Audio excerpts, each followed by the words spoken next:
In ancient imagination, the mountain was where the sky touched down on the land, a place where God's wisdom and power and very presence could be found. The Bible begins with God placing humanity on that kind of mountain, appointing them to oversee the land and fill it with God's blessing. To remain on the mountain, they must trust in God's wisdom, but humanity chooses their own wisdom instead. So they are driven from the mountain. And instead of God's abundance, they fill the land with violence. But God promises to restore his blessing to all nations through the offspring of one infertile couple. He invites Abraham up to the mountain to give him this blessing. But first, Abraham must give up his promised son.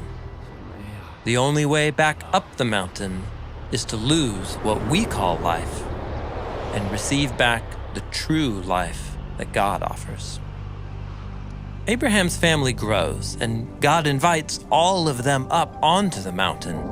But from below, the mountain is frightening. Only Moses goes up to learn God's wisdom. So God's mountain presence comes down instead, to live in Israel's camp.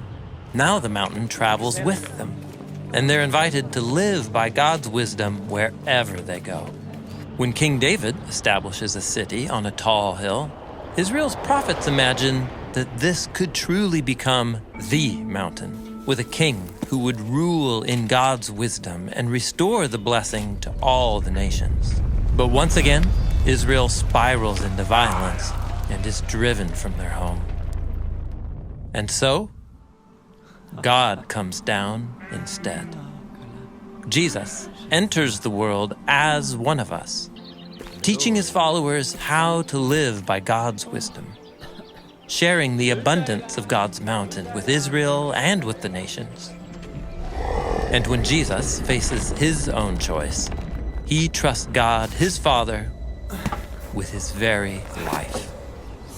And through his surrender, the risen Jesus becomes the place where heaven and earth meet. He is enthroned on the heavenly mountain, offering life and wisdom and power. And he invites his people to ascend, to choose God's wisdom, so that through them, God's blessing can flow out to all the land.